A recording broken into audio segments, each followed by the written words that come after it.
మీ personal interviews మరియు వ్యాపార ప్రకటనల కొరకు ఈ నెంబర్ని సంప్రదించండి. నమస్తే, వెల్కమ్ టు మనం టీవీ. నేను మీ ప్రియాంకారావు. చాలా మందికి ఫేస్ కి లెఫ్ట్ సైడ్ గానీ రైట్ సైడ్ గానీ విపరీతమైన పెయిన్ వచ్చినప్పుడు కంగారు పడుతుంటారు. అది మైగ్రేనా, నార్మల్ హెడ్ ఏకా, స్ట్రెస్ వల్ల వస్తుందా, లేదంటే ఏదైనా కొత్త వ్యాధా, ఇది మనకు తెలియదు. బట్ దీనివల్ల మనం ఎక్కువ స్ట్రెస్ తీసుకుంటాం. సో ఎందుకు దీని వల్ల వస్తుంది, మెడికల్లో దీనికి ఉన్న నేమ్ ఏంటి, ఎలాంటి ట్రీట్మెంట్ ఉంది అనే విషయాలపై మనకి క్లారిటీ ఇవ్వడానికి ఈ రోజు మనతో పాటు neuro surgeon doctor Sumanth Kumar గారు ఉన్నారు. వారితో మాట్లాడి మరిన్ని విషయాలు తెలుసుకుందాం. నమస్కారం సార్. నమస్తే సార్, ఫేస్ కి లెఫ్ట్ సైడ్ గానీ రైట్ సైడ్ గానీ ఒక ఎలక్ట్రిక్ షాక్ కొడితే ఎంత పెయిన్ అయితే ఉంటుందో అంత పెయిన్ రావడం అనేది రెగ్యులర్ గా చూస్తూ వస్తున్నాం. సో ఎందుకు ఈ విధంగా వస్తుంది, దీనికి మెడికల్ లో ఉన్న నేమ్ ఏంటి? సో మీరు ఏమంటున్నారు, అది రైట్ సైడ్ కానీ left side only half of the face involve అవుతుంది. ఓకే, అండ్ సివియర్ గా ఎలక్ట్రిక్ షాక్ లాగా పెయిన్ వస్తుంది. ఓకే, ఈ కండిషన్ కి దీన్ని న్యూరాలజియా పెయిన్ అంటాము. మనకి నర్వ్స్ ఉంటాయి, మనకి బ్రెయిన్ నుంచి నర్వ్స్ వస్తాయి. ఆ నర్వ్స్ లో మన ఫేస్ కి సంబంధించిన నర్వ్, ఈ సెన్సేషన్ కి సంబంధించిన నర్వ్ ని ట్రైజెమినల్ నర్వ్ అంటారు. 5th cranial nerve. మనకి టోటల్ గా 12 క్రేనియల్ నర్వ్స్ ఉంటాయి. అంటే బ్రెయిన్ నుంచి వచ్చే నర్వ్స్ 12 నెంబర్స్ ఉంటాయి. దీంట్లో ఇది 5th నెంబర్. మీరు చెప్పినట్టుగా right side of the face for example, or left side of the face, దీనికి 3 బ్రాంచెస్ ఉంటాయి ఫేస్ కి. పైన కన్ను దగ్గర చీక్ అండ్ జా. దీన్ని ఆఫ్థాల్మిక్ అంటాం, దీన్ని మ్యాగ్జిలరీ అంటాం, దీన్ని మ్యాండిబులార్ అంటాం. సో ఈ ట్రైజెమినల్ నర్వ్ అనేది బ్రెయిన్ నుంచి వస్తున్నప్పుడు ఈ డిస్ట్రిబ్యూషన్ లో, అంటే కొందరికి ఈ ఐ రీజన్ లో మాత్రమే పెయిన్ ఉండొచ్చు, కొందరికి ఈ చీక్ రీజన్ లో పెయిన్ ఉండొచ్చు, కొందరికి జా, టీత్, పైన టీత్ కానీ కింద టీత్ కానీ, ఇది మాత్రమే ఒకటే సైడ్ కి కన్ఫైన్డ్ గా ఉంటుంది. This will not cross to the left. For example, left side will not cross to the right, right side will not cross to the left. ఎందుకంటే మనకి రైట్ సైడ్ బ్రెయిన్ నుంచి సెపరేట్ గా nerve వస్తుంది, left side కి left side brain నుంచి separate గా nerve వస్తుంది. So ఒకటే సైడ్ కన్ఫైన్డ్ అయి ఉండడము, సివియర్ షూటింగ్ పెయిన్ ఉంటుంది.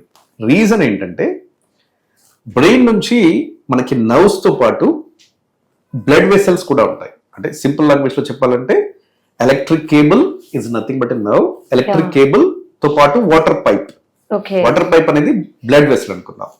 సో బ్లడ్ వెసల్ ఇది ఇది ఇది ఇది బ్లడ్ వెసల్ అనుకుందాం, ఇది electric cable nerve. So brain నుంచి ఎప్పుడైతే ఇది బయటకి ఎగ్జిట్ అవుతుందో, ఈ ఎగ్జిట్ జోన్ లో ఆ రీజన్ లో ఈ బ్లడ్ వెసల్ అందరికీ ఉంటాయి.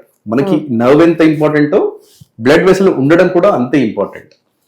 కానీ కొందళ్ళు మాత్రం ఇది తగులుతాయి, టచ్ అవుతాయి. ఇలా టచ్ అయినప్పుడు మనకి బ్లడ్ వెసల్ ఏంటి, హార్ట్ ఫంక్షన్ లప్ లప్.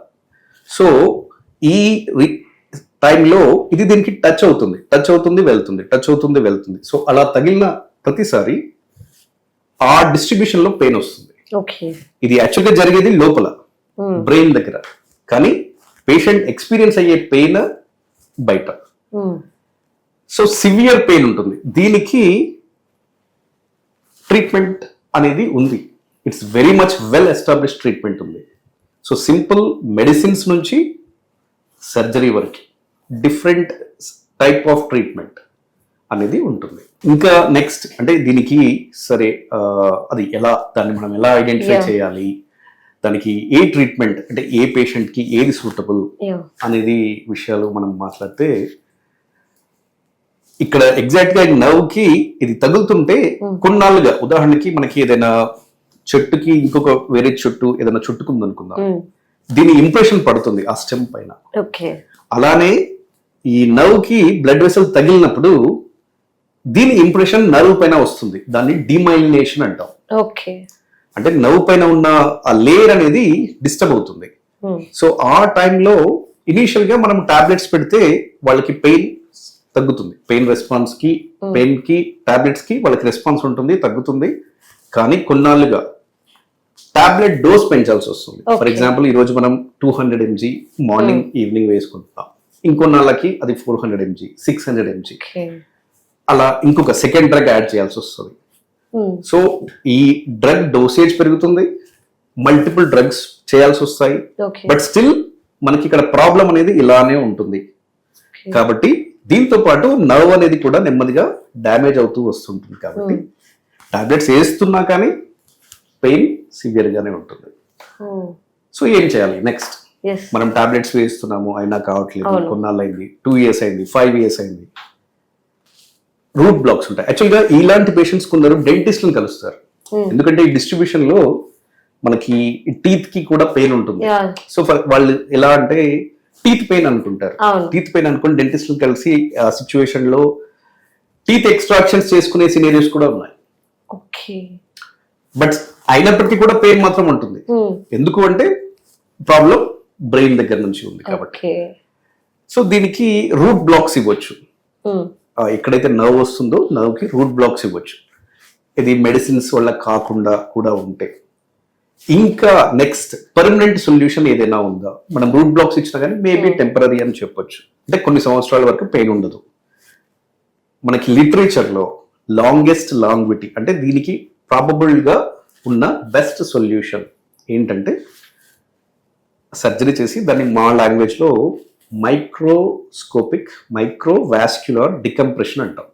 అంటే సర్జరీ చేసి ఆ బ్రెయిన్ ఎక్కడైతే నర్వ్స్ వస్తున్నాయో అక్కడికి మైక్రోస్కోప్ ద్వారా కానీ ఎండోస్కోప్ ద్వారా కానీ దాన్ని చూస్తూ ఈ నర్వ్ ని వెసల్ ని రెండింటిని సపరేట్ చేసి ఈ రెండింటి మధ్యలో ఏదైనా మెటీరియల్, యూజువల్గా మేము టెఫ్లాన్ యూజ్ చేస్తాం, ఆ ప్యాచ్ పెడితే ఇవి రెండు తగలవు ఒకదానికొకటి. ఇలా తగిలినప్పుడు పెయిన్ రాదు. సో మనము దాని రూట్ కాజ్ ని క్లియర్ చేస్తున్నాం. బయట ట్రీట్మెంట్ టాబ్లెట్స్ తోనో ఇంజెక్షన్స్ తో కాకుండా ఎక్కడైతే సమస్య ఉందో అక్కడికే ఆ సమస్యని అక్కడి నుంచి తీసేస్తున్నాం. కాబట్టి వీళ్ళకి ఇది సొల్యూషన్ అని మనకి ఉన్న లిటరేచర్ లో that is the best solution. అది మనం కామన్ గా సర్జరీస్ జరుగుతున్నాయి. అంటే దీన్ని ఈ ప్రాబ్లం ఏదైతే ఉందో ఇది ఏజ్ గ్రూప్ వాళ్ళకి పలానా ఏజ్ గ్రూప్ వాళ్ళకి వస్తుందని ఉందా, లేదంటే చిన్న పిల్లల్లోని పెద్దవాళ్ళని? కామన్ గా చిన్న పిల్లల్లో అయితే ఇలాంటి సమస్య కనిపించదు. Middle age and above. Plus usual గా ఫస్ట్ ప్రాబ్లం వచ్చినప్పుడు కూడా మనం టాబ్లెట్స్ తోనే వెళ్తాం. కాబట్టి బై ద టైం వాళ్ళకి ఆ సివియారిటీ వచ్చేటప్పటికి యూజువల్ గా దే ఆర్ అరౌండ్ 40s. అంటే యంగెస్ట్ పేషెంట్ నేను చేసిన పేషెంట్ 22 years ఫిమేల్ కి చేశాను. Youngest patient. సో అంటే ఎందుకు ఈ ప్రాబ్లం అనేది ఫేస్ చేయాల్సి వస్తుంది? రీజన్ అంటే మన లైఫ్ స్టైల్ చేంజ్ కానీ ఫుడ్ హ్యాబిట్స్ కానీ అది ఏది కూడా దీనికి రీజన్ కాదు. చెప్పినట్టుగా ఆ నర్వ్ కి వెసల్ టచ్ అవుతుండడం కానీ, లేదంటే కొందరికి ట్యూమర్ ఉండడం వల్ల కానీ, ఆ నర్వ్ కి ట్యూమర్ ఇబ్బంది పెడుతుండడం వల్ల ఈ సమస్య వస్తుంది. Right, thank you so much sir. ఎందుకంటే ఇలాంటి ప్రాబ్లమ్స్ వచ్చినప్పుడు ఎలా మేము రియాక్ట్ అవ్వాలి, దీనికి దేనికి సంకేతం అనేది చాలా క్లియర్ గా చెప్పారు. Thank you so much. Thank you.